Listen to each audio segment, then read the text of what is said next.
ವೇದದಿಂದಲೇ ಇದು ಹೊರಬಿದ್ದಿದೆ. ಗುಹ್ಯವಾಗಿರುವ, ಗೋಪ್ಯವಾಗಿರುವ ಈ ಆತ್ಮತತ್ವ ಯಾವುದರಿಂದ ಹೊರಗೆ ಬಂದಿದೆ ಅಂದ್ರ ವೇದದ ಮುಖಾಂತರವಾಗಿ ಹೊರಗೆ ಬಂದದ್ದು. ಆ ವೇದಗಳು ಅವ್ಯಯವಾಗಿರುವುದರಿಂದ ಈ ಯೋಗವು ಕೂಡ ಅವ್ಯಯವೇ. ಯಾರಿದು? ನಮ್ಮ ಆತ್ಮ ಸ್ವರೂಪ, ನಮ್ಮ ನಿಜವಾದ ಸ್ವರೂಪ, ನಮ್ಮ ಅರಿವಿನ ಸ್ವರೂಪ, ಘನವಾದ ಸ್ವರೂಪ, ಸಚ್ಚಿದಾನಂದ ಸ್ವರೂಪ. ಎಷ್ಟು ವ್ಯಯ ಮಾಡಿದರೂ ಕೂಡ ವ್ಯಯ ಆಗಲಾರದಂತ ವಿದ್ಯೆ ಇದು ಆತ್ಮ ತತ್ವ, ಇದು ಅವ್ಯಯ ಸ್ವರೂಪ. ಈಗ 100 ರೂಪಾಯಿ ನಾವು ಖರ್ಚು ಮಾಡಿದಾಗ ಅದ್ರ 1 ರೂಪಾಯಿ ಖರ್ಚು ಮಾಡಿದ್ವಿ ಅಂದ್ರ 100 ಆಕೈತಿ. ಅದು ವ್ಯಯ ಆತು.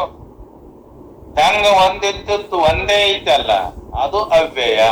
ಎಂದೆಂದು ಸವಿಯಲಾರದ, ಎಂದೆಂದು ಸಾಕೆನಿಸಲಾರದ, ಎಂದೆಂದು ಸಂತೋಷದಿಂದಿರುವ ಹಂತ ಆತ್ಮತತ್ವ ಏನಿದೆ ಅದು ಯೋಗ, ಅದು ಅವ್ಯಯ.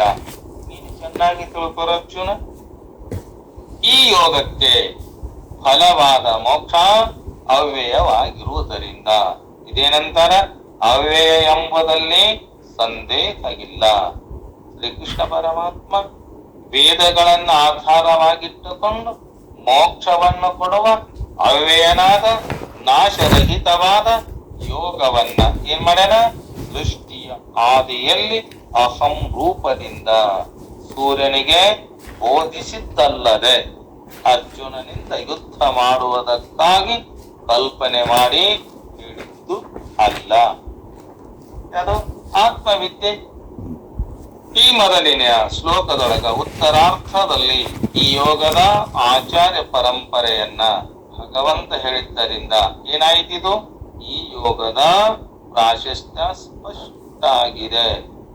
ಆದಿಯಲ್ಲಿ ಅಂದ್ರೆ ಮೊದಲೇ ಉಪದೇಶ ಪಡೆದ ಸೂರ್ಯನು ಸಾಮಾನ್ಯ ನಾಮಧಾರಿ ಗುರುಗಳಂತೆ ಲೋಭಿಯಲ್ಲ.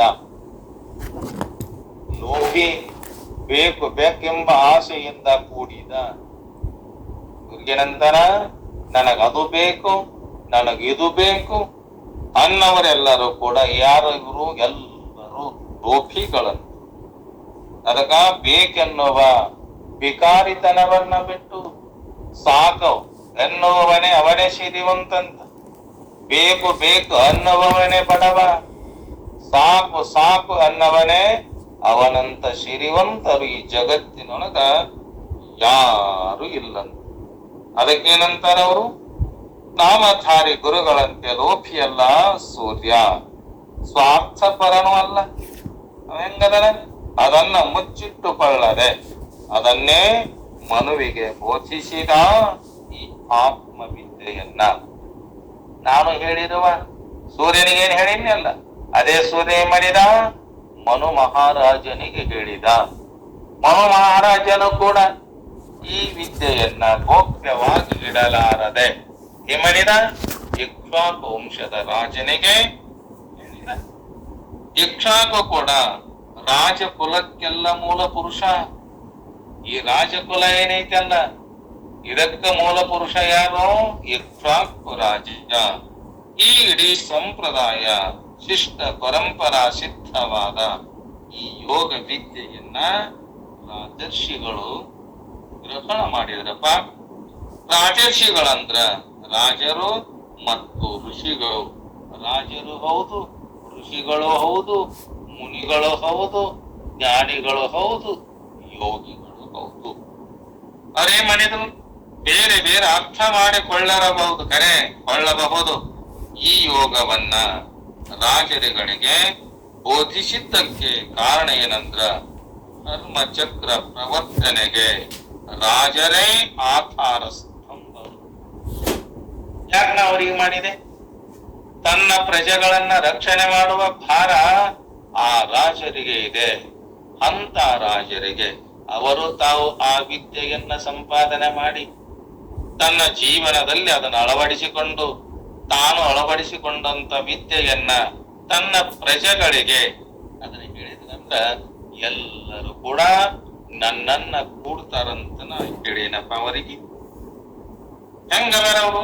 ಕರ್ಮಶಕ್ತಿಗೆ ವೀರ್ಯವನ್ನುಂಟು ಮಾಡಿದವರೇ ಕ್ಷತ್ರಿಯರು. ಋತುರಾಜ, ಭರತರಾಜ, ಹರಿಶ್ಚಂದ್ರ ರಾಜ, ದಿಲೀಪ ರಾಜ, ಭಗೀರಥ ಮಹಾರಾಜ, ರಘುರಾಜ, ದಶರಥ ಮಹಾರಾಜ, ಶ್ರೀರಾಮ, ಜನಕ, ಯುಧಿಷ್ಠಿರ, ಪರೀಕ್ಷಿತ ರಾಜ, ಅಶೋಕ ರಾಜ, ವಿಕ್ರಮಾದಿತ್ಯ ಈ ಮೊದಲಾದ ರಾಜರೇನದರ ಭಾರತೀಯ ಧಾರ್ಮಿಕ ಚಾರಿತ್ರಿಕ ಕ್ಷೇತ್ರಗಳಲ್ಲಿ ಉಜ್ವಲ ದೀಪ ಸ್ತಂಭಕ್ಕೆ ಸಮಾನರಾಗಿ ಧರ್ಮದ ಶಕ್ತಿಗೆ ಶಾಸಕ ಶಕ್ತಿ ಸಂಬಂಧಿಸಿದಾಗ ಅದೇನಾಗಿದೆ? ಬಹುಮುಖವಾಗಿ ಪ್ರಚಾರ ಆಗೈತಲ್ಲ. ಅದಕ್ಕ ನೀನು ಈ ಯೋಗ ವಿದ್ಯೆಯನ್ನ ಭಗವಂತನಿಂದ ರಾಜರ್ಷಿಗಳಲ್ಲಿ ವ್ಯಾಪಿಸಲ್ಪಟ್ಟಿದಂತ ನೀನು ತಿಳ್ಕೊ. ಕಾಲಾನುಗುಣವಾಗಿ ಈ ಯೋಗ ಏನಾಯ್ತಂದ್ರ ನಷ್ಟ ಆಯ್ತಲ್ಲಪ್ಪ. ಅದಕ್ಕ ಆ ಕಾರಣ ಏನಂದ್ರ ಲೋಕವು ಪರಿವರ್ತನೆಶೀಲವಾದುದು. ಕಾಲಕ್ರಮದಿಂದ ಧರ್ಮ ಪ್ರವರ್ತಕರಾದ ರಾಜರ್ಷಿಗಳು ಲೋಪಿಸಿದ್ದರಿಂದ ಈ ಯೋಗ ಮರೆಯಾದಂತಾಗಿದೆ. ಇಂಥ ಪ್ರಸಂಗದೊಳಗ ಭಗವಂತ ಶ್ರೀಕೃಷ್ಣನ ರೂಪದಿಂದ ಅವತರಿಸಿ ಆ ನಷ್ಟವಾದ ಯೋಗವನ್ನ ಪುನಃ ಉದ್ಧರಿಸಿದ.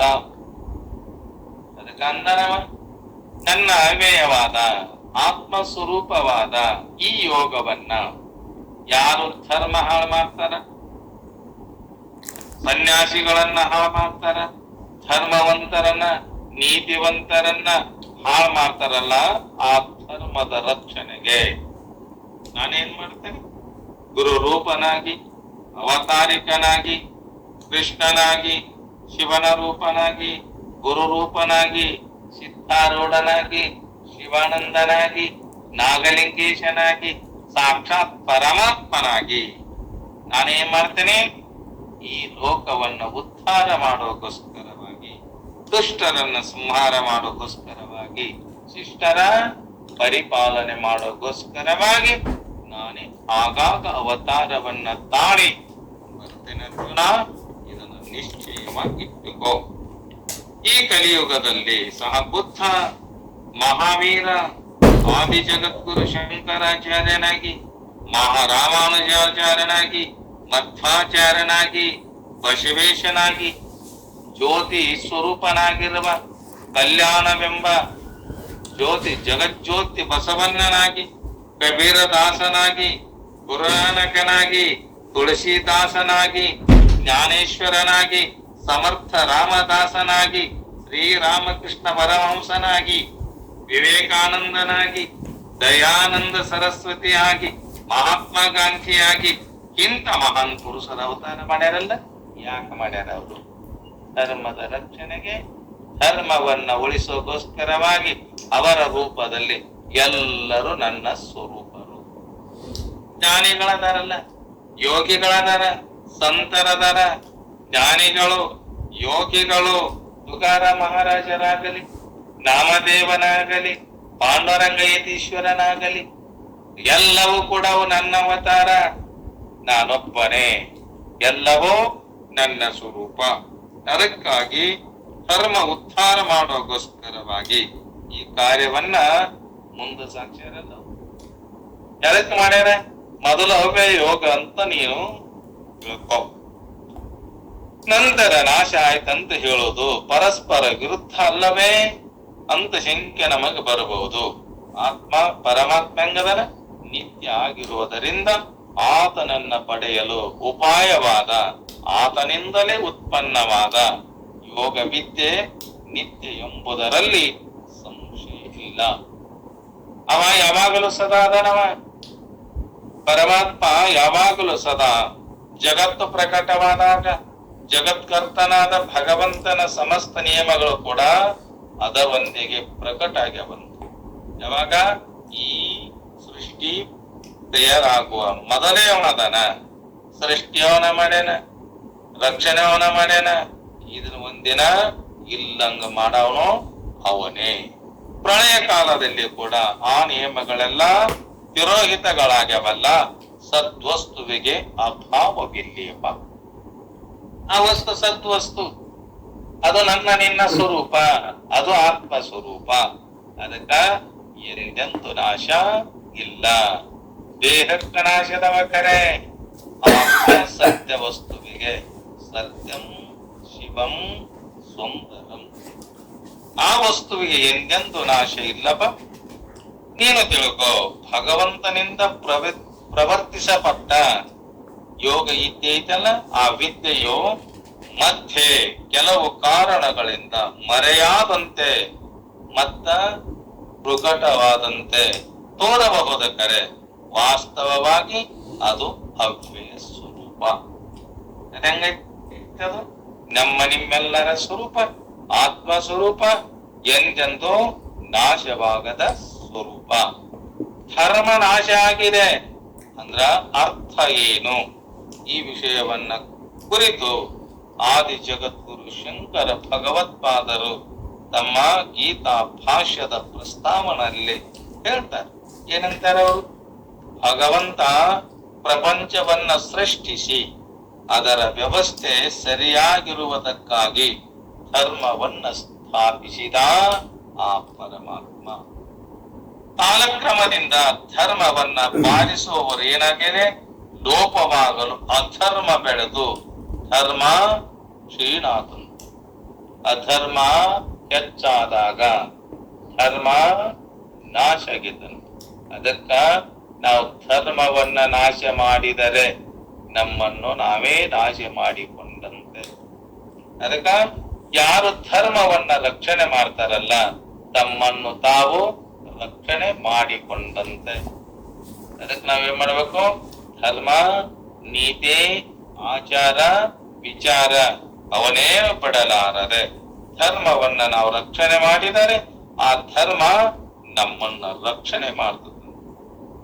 ಆಚರಣೆ ಎಲ್ಲಿರದೆ ಬರೇ ಹೇಳಿಕೆಯಲ್ಲಿ ಮಾತ್ರ ಇದ್ದರೆ ಆಗ ಆ ಧರ್ಮ ನಾಶವಾಯಿತಂತ ನಾವು ತಿಳ್ಕೋಬೇಕು. ಬರೇ ಹೇಳೋದ್ರಾಗ, ಪರಿಪಾಲನೆಯಲ್ಲಿ, ತನ್ನ ನೀತಿಯಲ್ಲಿ, ತನ್ನ ಧರ್ಮದಲ್ಲಿ ಆಚಾರ ಇರಲಾರದೆ ಬಾಯಿಂದ ಹೇಳುವುದಾದ್ರ ಅದಕ್ಕೇನಾಗತಿ? ಅದು ನಿಜವಾದ ಧರ್ಮ ಅಲ್ಲ, ಧರ್ಮದಿಂದ ನಡೆಯುವಿಕೆ ಅಲ್ಲ. ಹೆಂಗ್ ಹೇಳ್ತಾನಲ್ಲ ಅದರಂತೆ ನಡೆಯಕ ಪ್ರಯತ್ನ ಮಾಡಬೇಕು. ಅಂತ ಧರ್ಮವನ್ನ ಬರೇ ಹೇಳಿಕೆಯಲ್ಲಿ ಮಾತ್ರ ಇದ್ದರೆ ಏನಾಗುದಿಲ್ಲ, ಧರ್ಮ ನಾಶ ಆಯ್ತಂತ ತಿಳಿಬೇಕಂತ. ಅದಕ್ಕ ಉಪನಿಷತ್ತಿನೊಳಗೂ ಕೂಡ ಶಿಷ್ಯರು ಗುರುಕುಲಕ್ಕೆ ಹೋದಾಗ ತಮ್ಮ ಇಂದ್ರಿಯಗಳಲ್ಲಿ ಹಿಡಿತ ಇಟ್ಟುಕೊಂಡು ನಾನು ಬ್ರಹ್ಮ ವಿದ್ಯೆಯನ್ನ ಪಡೆಬೇಕಂತ ಹೇಳಿ ಗುರುಕುಲಕ್ಕೆ ಹೋದಾಗ ಆ ಸದ್ಗುರುನಾಥರು ಹೇಳ್ತಾರ, ನೋಡಪ್ಪ, ನೀನು ಸತ್ಯಂ ವದ, ಸತ್ಯವನ್ನೇ ಹೇಳು, ಧರ್ಮಂ ಚರ, ಧರ್ಮವನ್ನ ಆಚರಿಸು. ಸತ್ಯವು ಹೇಳಬೇಕಾದ ವಸ್ತು ಧರ್ಮ, ಆಚರಿಸಬೇಕಾದ ವಸ್ತು ಹೀಗಾಗದೆ ಧರ್ಮವು ಹೇಳಿಕೆಯಲ್ಲಿ ಮಾತ್ರ ನಿಂತು ಹೋದರೆ ಅದಕ್ಕೇನಂತಾರ? ಧರ್ಮ ಭಾಸ ಅಂತ. ಅದಕ್ಕ ಅಧರ್ಮ ಅಂತ ಹೇಳ್ತಾರೆ. ಪಾಂಡವರ ಪಕ್ಷದಲ್ಲಿ ಧರ್ಮರಾಜನ ರೂಪದಿಂದ ಧರ್ಮ ಪ್ರಮುಖ ಸ್ಥಾನದಲ್ಲಿತ್ತು. ಧರ್ಮರಾಜನ ಪಕ್ಕದಲ್ಲಿ ಭೀಮನು ಕೂಡ ಅದಾನೆ. ಅಂದ್ರ ಧರ್ಮವನ್ನು ಅನುಸರಿಸಿ ಬಲವಿರಬೇಕೆಂದರ್ಥ. ಬಲ ಬೇಕಾದ್ರೂ ಕೂಡ ನಮಗ ಧರ್ಮ ಬೇಕು, ಧರ್ಮದಿಂದ ಆ ಬಲ ಕೂಡಿರಬೇಕು. ಅದಕ್ಕ ಧರ್ಮವನ್ನ ಅನುಸರಿಸದಿದ್ದರೆ ಅದೇನಾಗತ್ತೆ? ಪಶು ಬಲವಾಗಿ ಲೋಕೋಪ್ರದವ ಕಾರಕ ಆಗ್ತದಂತ. ಈಗ ನಮ್ಮಲ್ಲಿ ಶಕ್ತಿ ಐತಂದ್ರ ಆ ಶಕ್ತಿಯನ್ನ ನಾವ್ ಯಾವ್ದಕ್ಕೆ ಬಳಸಬೇಕು? ಧರ್ಮಕ್ಕೆ ಬಳಸಬೇಕಂತ. ಈ ಪಶುಗಳಲ್ಲಿ ಕೂಡ ಶಕ್ತಿ ಐತಿ ಕರೆ, ಕ್ರೂರ ಪ್ರಾಣಿಗಳಲ್ಲಿ ಕೂಡ ಶಕ್ತಿ ಐತಿ ಕರೆ. ತಾವು ಜೀವನವನ್ನ ಮಾಡಬೇಕಾದರೆ ಸಭ್ಯವಾದ, ಸೌಮ್ಯವಾದ, ಇನ್ನೊಬ್ಬರಿಗೆ ಕಷ್ಟ ಕೊಡಲಾರದ ಅಂತ ಪ್ರಾಣಿಗಳೇನ್ ಮಾಡ್ತಾವ? ಜೀವನವನ್ನ ಮಾಡ್ತಾವಲ್ಲ. ಈ ಕ್ರೂರ ಪ್ರಾಣಿಗಳೇನ್ ಮಾಡ್ತಾವ? ಅವುಗಳನ್ನ ತಿಂದು ಅವುಗಳ ಪ್ರಾಣವನ್ನ ತೆಗೆದು ಅವುಗಳ ಮಾಂಸವನ್ನ ತಿಂದು ಜೀವನ ಮಾಡ್ತವಲ್ಲ, ಇಂಥ ಬಲ ನಿನ್ನದಾಗಬಾರದಪ್ಪ. ಎಲ್ಲರಿಗೂ ಉಪಕಾರ ಆಗಿರಬೇಕು. ಆ ಪಶುಗಳಂತೆ, ಕ್ರೂರ ಪ್ರಾಣಿಗಳಂತೆ ನಿನ್ನ ಬಲ ಆಗಿರಬಾರದು. ಧರ್ಮವನ್ನ ಅನುಸರಿಸದಿದ್ದರೆ ಅದೇನಾಕತಿ? ಪಶು ಬಲವಾಗಿ ಲೋಕೋಪ್ರದ ಕಾರಕ ಕಥಪ. ಹೇ ಅರ್ಜುನ, ಅರ್ಜುನನನ್ನ ಭಕ್ತಿಗೆ ಪ್ರತೀಕ. ಈ ರೀತಿ ಧರ್ಮ ಮೂರ್ತಿಗಳಾದ ಪಾಂಡವರೇನ್ ಮಾಡಿದ್ರು? ಕಾಡು ಪಾಲಾದರು. ಅದಕ್ಕಾಗಿ ತಮ್ಮ ಧರ್ಮವನ್ನ ರಕ್ಷಣೆ ಮಾಡುವಕ್ಕೋಸ್ಕರವಾಗಿ. ದುಷ್ಟರೇ ಮಾಡಿದ್ರು ಕೌರವರು. ನೀತಿಯನ್ನ ಬಿಟ್ರು, ಧರ್ಮವನ್ನ ಬಿಟ್ರು, ಆಚಾರವನ್ನ ಬಿಟ್ರು, ವಿಚಾರವನ್ನ ಬಿಟ್ರು. ಒಡ ಹುಟ್ಟಿದ ಅಣ್ಣ ತಮ್ಮೆಂದಿದ್ದರೂ ಕೂಡ ಪರಮಾತ್ಮಂತಾನ ಯುದ್ಧ ಮಾಡುವುದು ಬೇಡ, ಬಡವ 5 ಹಳ್ಳಿಯನ್ನ ಪಾಂಡವರಿಗೆ ಕೊಡೋ. ಧೃತರಾಷ್ಟ್ರನಿಗಂದಾಗ, ದುರ್ಯೋಧನನಿಗಂದಾಗ ಅವರಂತರ ಈ ಭೂಮಿಯಲ್ಲಿ ಸೂಜಿಯನ್ನ ಸುಚ್ಚಿದಾಗ ಆ ಸೂಜಿ ಮನೆಗೆ ಎಷ್ಟು ಮಣ್ಣು ಹತ್ತೈತಲ್ಲ ಅಷ್ಟು ಮಣ್ಣು ಕೊಡುವುದಂದ್ರು ಆ ದುಷ್ಟರು ಕೌರವರು. ಧರ್ಮವನ್ನ ಅನುಸರಿಸದೆ ಅದು ಪಶುಬಲವಾಗಿ ಏನಾಯ್ತು? ಲೋಕಕ್ಕೆ. ಆ ಪಾಂಡವರು ಕೂಡ ಧರ್ಮವಂತರು, ನೀತಿವಂತಿದ್ದರು ಕೂಡ ಏನಾದ್ರು ಕಾಡು ಪಾಲಾದ್ರಲ್ಲ. ಕೌರವರ ಪಕ್ಷದಲ್ಲಿ ಧರ್ಮವಿಲ್ಲಂದ ಅರ್ಥ ಅಲ್ಲ, ಅದು ಅಲ್ಲಿ ವಿದುರನ ರೂಪದಲ್ಲಿತ್ತು. ಎಲ್ಲೇ ಆ ಪಾಪಿಯಾದ, ದುಷ್ಟರಾದ, ಕ್ರೂರರಾದ ಅಂತ ಕೌರವರಲ್ಲಿ ಏನಿತ್ತು? ವಿದುರನಲ್ಲಿ ಆ ಧರ್ಮ ಇತ್ತು. ಅಂದ್ರ ಬಲಹೀನವಾಗಿ ಆಚರಿಸಲು ಸಾಮರ್ಥ್ಯವಿಲ್ಲದೆ ಆ ವಿದುರನಲ್ಲಿ ಧರ್ಮ ಇದ್ದರೂ ಕೂಡ ಆ ಧರ್ಮವನ್ನ ಪರಿಪಾಲನೆ ಮಾಡುವ ಶಕ್ತಿ ಆ ವಿದುರನಲ್ಲಿ ಕೂಡ ಸಾಮರ್ಥ್ಯ ಇದ್ದಿದ್ದಿಲ್ಲ.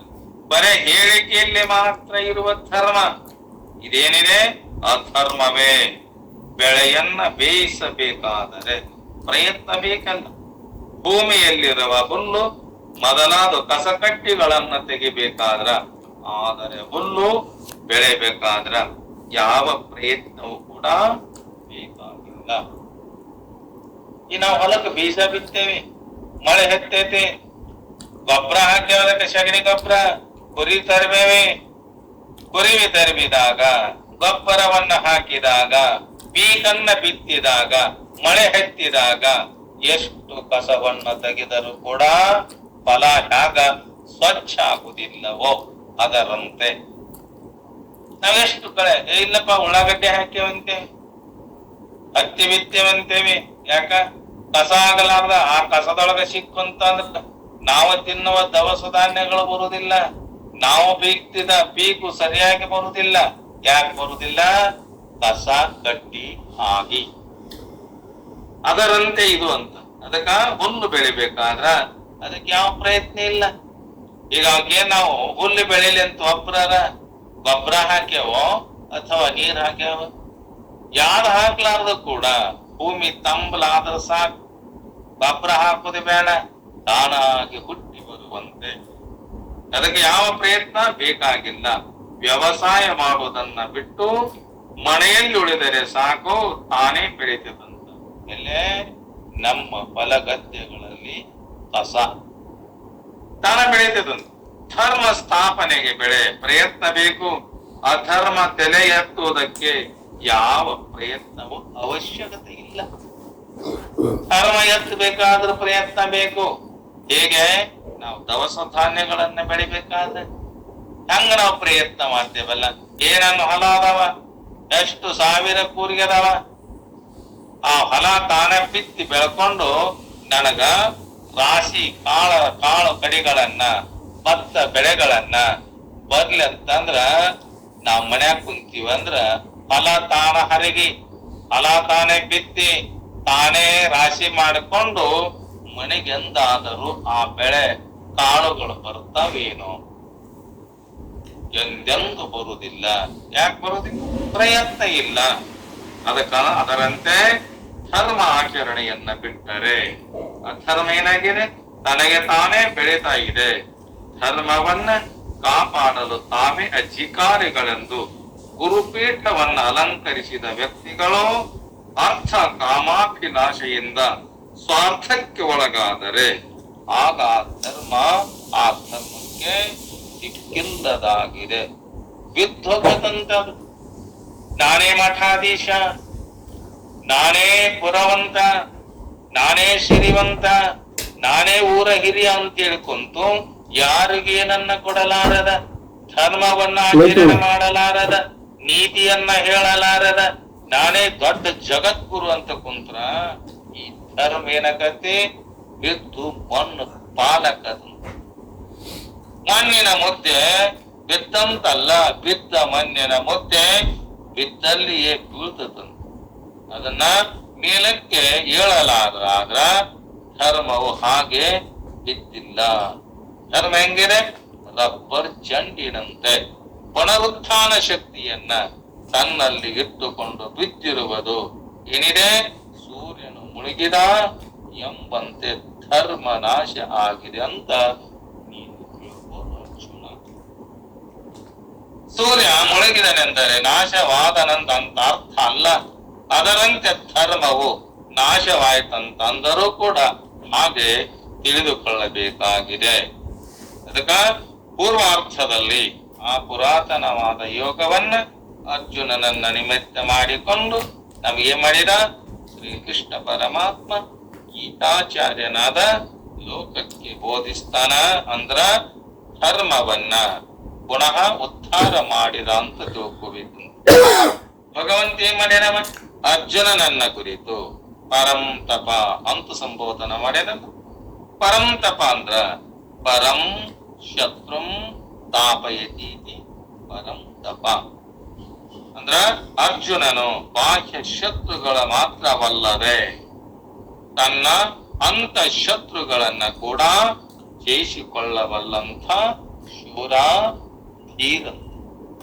ನಾವು ಕೂಡ ನಮ್ಮಲ್ಲಿ ಕಾಮ ಕ್ರೋಧ ಲೋಭ ಮೋಹಗಳು ಕಾಳ್ರದಾರಲ್ಲ, ಇವರನ್ನ ಜಯಿಸಬೇಕಂತ ಅಹಂಕಾರ ದುರಹಂಕಾರ ಗರ್ವ ಎಲ್ಲವನ್ನ ನಾವು ಗೆಲ್ಲಬೇಕಂತ. ಯಾಕ, ಆ ಪರಮಾತ್ಮನ ಪ್ರಾಪ್ತಿಗೋಸ್ಕರವಾಗಿ ಇಂಥ ಕಳ್ಳರನ್ನ ಕನಸು ಮನಸ್ಸಿನಲ್ಲಿ ಕೂಡ ಬರಲಾರದಂತೆ ನಾವು ನೋಡ್ಕೋಬೇಕಂತ ಅಂದಾಗ ಮಾತ್ರ ಆ ಧರ್ಮವನ್ನ ಆಚರಣೆ ಮಾಡಕ್ ಬರ್ತದ. ಯಾಕಂದ್ರ ಆಚರಿಸಲಿಕ್ಕೆ ಎಂದೆಂದು ಕೋಟಿ ಕೋಟಿ ಜನ್ಮಗಳನ್ನ ಸತ್ತು ಹುಟ್ಟಿ ಬಂದರೂ ಕೂಡ ಆ ಧರ್ಮದ ತಿರುಳು ತಿಳಿಯಲಿಕ್ಕೆ ಆಗುವುದಿಲ್ಲ. ನಮ್ಮ ಆತ್ಮದ ಅನುಭವ ಸ್ವರೂಪ ಆತ್ಮ ತತ್ವವನ್ನ ಎಷ್ಟು ಜನ್ಮಗಳಲ್ಲಿ ಹುಟ್ಟಿ ಬಂದರೂ ಕೂಡ ತಿಳಿಯಲಿಕ್ಕೆ ಆಗುವುದಿಲ್ಲ. ನೀನು ನನಗೆ ಭಕ್ತನು ಸಖನು ಆಗಿದ್ದರಿಂದ ಈ ಮನಗತ್ತೇನ ಅರ್ಜುನ, ಈ ಉತ್ತಮ ರಹಸ್ಯವನ್ನ ಬೋಧಿಸ್ತೇನೆ, ನೀನು ತಿಳ್ಕೊ. ನಾನು ಹೇಳಿದ್ದು ಅನೇಕ ವಿಧವಾಗಿ ನಾವು ಭಕ್ತರು ಹೇಳಿಕೊಳ್ಳಬಹುದು. ಕರೆ, ನಾವು ಭಕ್ತರೆಂದು ಹೇಳಿಕೊಳ್ಳುವ ಈ ಮಾತು ಭಗವಂತನಿಗೆ ಮುಟ್ಟಿದೆಯೋ ಅಥವಾ ಇಲ್ಲವೋ? ಅರ್ಜುನನಿಗೆ ಭಗವಂತನಿಂದ ನೀನು ಭಕ್ತನೆಂದು ರಸೀದಿ ಬಂದಿರ್ತದೋ? ನಮಗ ಆ ರಸೀದಿ ಏನು ಬಂದಿಲ್ಲ. ನಮಗೆ ನಾವೇ ಭಕ್ತರೆಂದು ಹೇಳಿಕೊಂಡರೆ ಸಾಲದು. ಈ ಜನ್ಮಕ್ಕಲ್ಲ, ಎಷ್ಟೇ ಜನ್ಮಕ್ಕೆ ಬಂದ್ರು ಕೂಡ ಸಾಗುದಿಲ್ಲಪ್ಪ. ಅದಕ್ಕ ಅರ್ಜುನನನ್ನ ಕುರಿತು ಶ್ರೀಕೃಷ್ಣ ಏನಂತಾನ, ಭಕ್ತನು ಹೌದು ಸಖನು ಹೌದಪ್ಪ ಅರ್ಜುನ, ನೀನು ನನ್ನ ಭಕ್ತ ಹೌದು ಮತ್ತ ನನ್ನ ಸ್ನೇಹಿತನು ಹೌದು. ಭಕ್ತಿಯಿಂದ ಅವಿಧೇಯತೆ ದೂರ ಆಗಿದೆಯಲ್ಲ, ಮೈತ್ರಿಯಿಂದ ಭಯ ದೂರ ಆಗಿದೆಯಲ್ಲ. ಬರೀ ಭಕ್ತಿಯಿಂದ ಭಯವಿರಬಹುದು, ಬರೀ ಮೈತ್ರಿಯಲ್ಲಿ ಅವಿಧೇಯತೆ ಇರಬಹುದು. ಉತ್ತಮ ರಹಸ್ಯ ವಿದ್ಯೆಗೆ ಅಧಿಕಾರಿಯಾಗಬೇಕಾದರೆ ಯೋಗ್ಯತೆ ಇರಬೇಕಲ್ಲವೇ? ನಾನು ಕೊಡುವ ಇಂಥ ವಿದ್ಯೆಯನ್ನ ತಿಳಿದುಕೊಳ್ಳುವ, ಆ ವಿದ್ಯೆಯನ್ನ ಅರಗಿಸಿಕೊಳ್ಳುವ ನಿನಗೇನ್ ಬೇಕು? ಯೋಗ್ಯತೆ ಬೇಕಲ್ಲ. ಯಾರಲ್ಲಿ ಈ ಆತ್ಮತತ್ವವನ್ನ ತಿಳಿಯುವ ಯೋಗ್ಯತೆ ಇದೆಯಲ್ಲ ಅವರಿಗೆ ಮಾತ್ರ ಕದಂತಾರಲ್ಲ. ಅದಕ್ಕ ಶಿವ ಶಿವ ಅಂದಲ್ಲಿ ಏನೈತಿ? ಶಿವನಾಮವ ಮಾಡಿದಲ್ಲಿ ಏನೈತಿ? ಕೇಶಿ ಗುಣಗಳನ್ನ ಮನಸ್ಸಿನಲ್ಲಿ ಇಟ್ಟುಕೊಂಡು ಕಾಶಿಗೆ ಹೋದಲ್ಲಿ ಏನೈತಿ? ಕನಸು ಗುಣಗಳನ್ನ ಕಿತ್ತು ಹಾಕ್ಬೇಕಂತ ಪ್ರಯತ್ನ ಮಾಡಿ ಮನಸ್ಸಿನಲ್ಲಿ ಕೂಡ ಅಂತ ಕೆಟ್ಟ ದುಷ್ಟ ಭಾವನೆಗಳು ನಮ್ಮಲ್ಲಿ ಬರಲಾರದಂತೆ ನೋಡಿಕೊಂಡಾಗ ನಮ್ಮ ಅಂತಃಕರಣ ಪರಿಪಕ್ವ ಮಾಡಿಕೊಂಡು, ನಮ್ಮ ಇಂದ್ರಿಯಗಳನ್ನ ಪರಿಪಕ್ವ ಮಾಡಿಕೊಂಡು, ನಮ್ಮ ಮನಸ್ಸನ್ನ ಪರಿಪಕ್ವ ಮಾಡಿಕೊಂಡು, ನಮ್ಮ ಬುದ್ಧಿಯನ್ನ ಸ್ವಚ್ಛವಾಗಿ ಇಟ್ಟುಕೊಂಡಾಗ ಮಾತ್ರ ಆತ್ಮ ಪರಮಾತ್ಮ ಸ್ವರೂಪ ಹೇಳುವ ಆತ್ಮವಿದ್ಯೆ ಅಂತ ಬ್ರಹ್ಮವಿದ್ಯೆಯನ್ನ ನಾವು ತಿಳಿಯಕಾಗಲ್ಲ. ಎಲ್ಲಿವರೆಗೆ ನಮ್ಮ ಅಂತಃಕರಣ ಪರಿಪಕ್ವ ಆಗುವುದಿಲ್ಲಲ್ಲ ಅಲ್ಲಿವರೆಗೆ ಭಗವಂತ ಹೇಳುವ ಮಾತು ನಮ್ಮ ಕಿವಿಯೊಳಗೆ ಪ್ರವೇಶ ಆಗುವುದಿಲ್ಲ. ಯಾಕ? ಆತಂಕ ಗಾಡಿ ಹಾಗೆ ಆತಂಕವನ್ನ ತಂದು ಹೊಟ್ಟತಾವಂತ. ಯಾವೋ ಮನಸ್ಸಿನಲ್ಲಿರತಕ್ಕಂಥ ಈ ಕೆಟ್ಟ ವಾಸನೆಗಳು, ದುಷ್ಟ ವಾಸನೆಗಳು, ಅವು ಒಳಗ ಅಮೃತ ಪ್ರಾಯವಾದ ಮಾತುಗಳು ಒಳಗ ಪ್ರವೇಶ ಮಾಡಲಾರದಂತೆ ನಮಗ ಬಂದ್ ಮಾಡ್ತಂತ ಒಳಗ್ ಹೋಗುದು.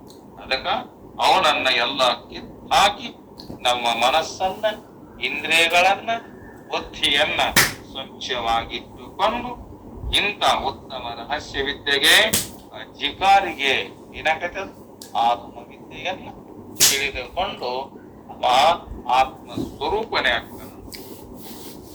ಶ್ರೀಕೃಷ್ಣ ಪರಮಾತ್ಮ ಹೇಳಿದ ಮಾತುಗಳಿಂದ ಅರ್ಜುನನಿಗೆ ಒಂದು ಸಂದೇಹ ಬಂತಂತೆ. ಏನದು ಸಂದೇಹ? ಅರ್ಜುನನಿಗೆ ಮಾತ್ರ ಅಲ್ಲ, ಪ್ರತಿಯೊಬ್ಬರಿಗೂ ಕೂಡ ಬರುವುದಿದು ಸಂದೇಹ.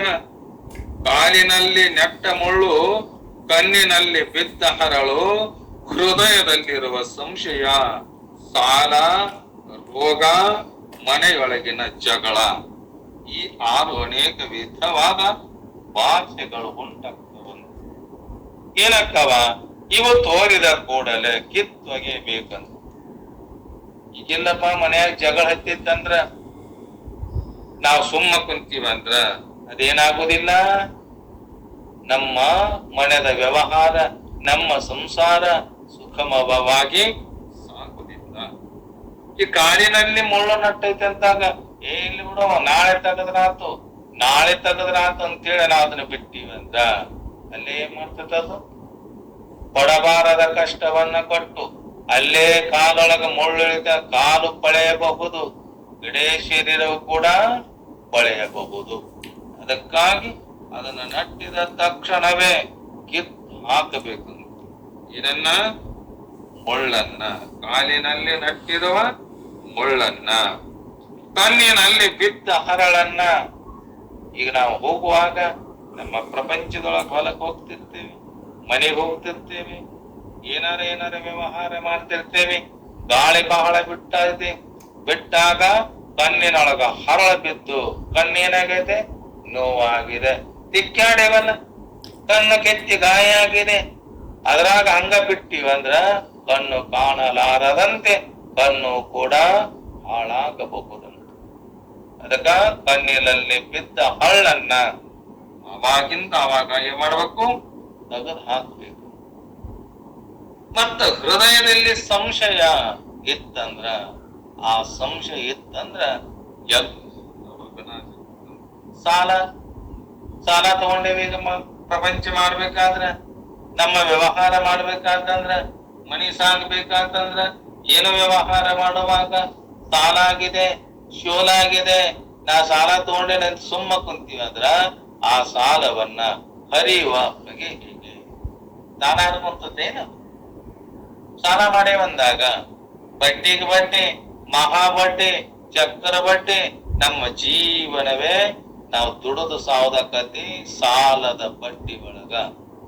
ಅದಕ್ಕ ಅದನ್ನ ಹೇಗಾದರೂ ಮಾಡಿ ನಮ್ಗೆ ಎಷ್ಟೇ ಕಷ್ಟ ಆದರೂ ಕೂಡ ನಮ್ಮ ಬುದ್ಧಿ ಸಾಮರ್ಥ್ಯದಿಂದ ಏನ್ ಮಾಡ್ಬೇಕು? ಅಂತ ಸಾಲವನ್ನ ತೀರಿಸಿದಿವಿ ಅಂದ್ರ ಅದು ನಿಜವಾದ ಸುಖ. ಇಲ್ಲಿಕಂದ್ರ ರೋಗ ಬಂದೈತಿ ಕರೆ, ದವಾಖಾನೆಗೆ ಹೋಗ್ಲಾರ್ದ ಅಲ್ಲೇ ಮನ್ಯಾಗ ಊಟ ಮಾಡಿ ಮಕ್ಕೊಂತೇನಂದ್ರ ರೋಗವು ಕೂಡ ನಿವಾರಣೆ ಆಗುದಿಲ್ಲ. ಅದಕ್ಕೆ ಹೋಗಿ ವೈದ್ಯರ ಕಡೆಗೆ ಹೋಗಿ ಅದಕ್ಕೆ ಉಪಚಾರವನ್ನ ಮಾಡಿ ಆ ರೋಗಕ್ಕೆ ಏನು ಔಷಧ ಕೊಡ್ತಾರಲ್ಲ ಪಥ್ಯೆಯನ್ನ ಮಾಡಿ, ಏನೋಣಪ್ಪ ಇಂಥ ಔಷಧ ತಗೊಂಡಿ ಅಂದಾಗ ಇಂಥದ್ದನ್ನ ತಿನ್ನುದು ಬಿಡ್ಬೇಕಂತಾರ, ಕುಡಿದು ಬಿಡ್ಬೇಕಂತಾರ, ಸೇದೋದು ಬಿಡ್ಬೇಕಂತಾರ. ಯಾಕ ನಿನಗೆ ರೋಗ ಬಂದೈತಿ ಅಂತ ಜಡ್ಡು ಬಂದೈತಂದಾಗ ಆ ಜಡ್ಡು ಹುಷಾರಿ ಆಗ್ಬೇಕಾತಂದ್ರ ನೀ ಮಾಡ್ಬೇಕು, ಪಥ್ಯ ಮಾಡ್ಬೇಕಂತ. ಇಲ್ಲ ಅದ್ಯಾಕಾದೀತು, ನಾ ಪಥ್ಯ ಮಾಡೋದಿಲ್ಲ, ನಾ ಅದನ್ನ ತಿಂತೇನೆ, ಅದನ್ನು ಕುಡಿದೆ ಅಂದ್ರ ದೇಹ ಇರುವುದಿಲ್ಲ, ದೇಹ ನಾಶಕತೆ ಆದದಂತೆ.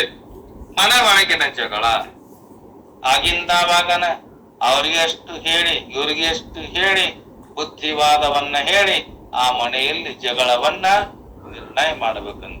ಆ ಜಗಳವನ್ನ ನಿರ್ಣಯ ಮಾಡ್ಲಿಕ್ಕಂತ ನಮ್ಮ ಮನೆ ಏನಾಕತಿ ಹಾಳಾಕತ. ಅಂತ ಸಿರಿವಂತ ಇದ್ದರೂ ಕೂಡ ತಾನು ಸರಿಯಾಗಿ ಹಿರೇತನ ಮಾಡ್ಲಿಲ್ಲ ಅಂದ್ರ ಅಣ್ಣ ತಮ್ಮಂದಿರಲ್ಲಿ ಜಗಳ. ಒಬ್ಬ ಹಿರೇತನ ಮಾಡ್ತಿದ್ದ, ಹೆಂಗ ಮಾಡ್ತಿದ್ದ, ಎಲ್ಲ ತನ್ನ ಜೀವನ ಪರ್ಯಂತರವಾಗಿ ಮನೆಯೊಳಗೆ ಸಾವಿರಾರು ಮಂದಿ ಇದ್ರು ಒಬ್ಬನೇ ಹಿರೇತನ ಮಾಡ್ತಿದ್ದ.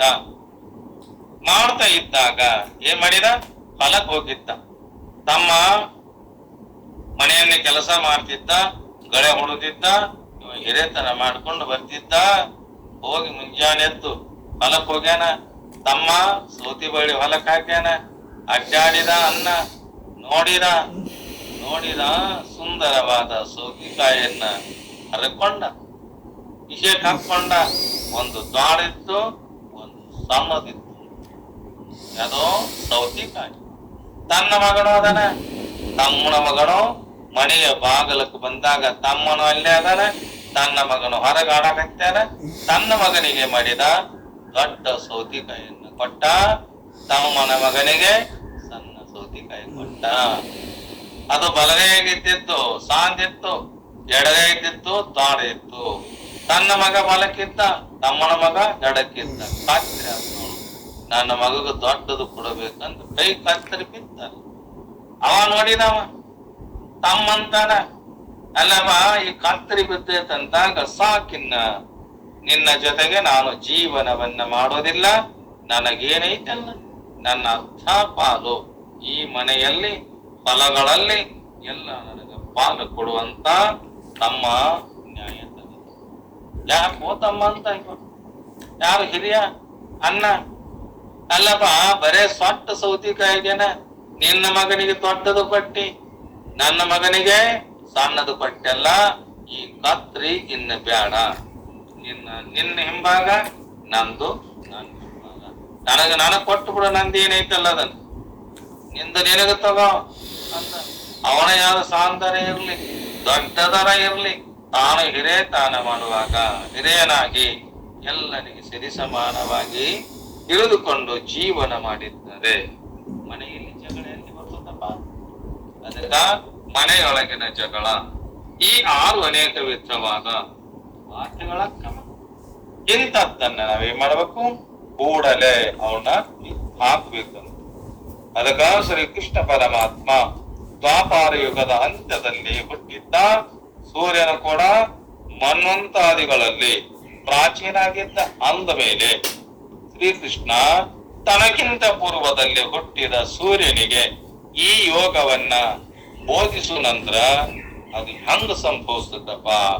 ಅರ್ಜುನಂತ ತಾನೇ ಭಗವಂತನೆದರಿಗೆ ತನ್ನ ಸಂಶಯನ್ನಿಡ್ತಾನ. ಏನಂತಾನ?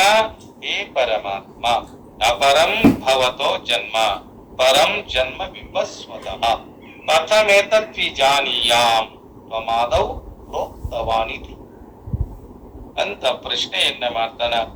ಆ ಪ್ರಶ್ನೆಯನ್ನ ನಾಳೆಯ ದಿನದಲ್ಲಿ ನೀವೆಲ್ಲರೂ ಕೂಡಿಕೊಂಡು ಚಿಂತನ ಮಾಡಂಬಲ್ಲಿಗೆ 2 ವಾಕ್ಯ ಪುಷ್ಪಗಳನ್ನ ಸದ್ಗುರುನಾಥನ ಚರಣಾರ್ಥಗಳಲ್ಲಿ ಶ್ರೀ ಕೃಷ್ಣ ಪರಮಾತ್ಮನ ಅಡಿದಾಮರೆಗಳಲ್ಲಿ ಸಮರ್ಪಿಸಿ ತಮ್ಮೆಲ್ಲರಿಗೂ ಶರಣಾರ್ಥಿಗಳು. ಶಿವಸ್ವರೂಪಿಗಳೇ.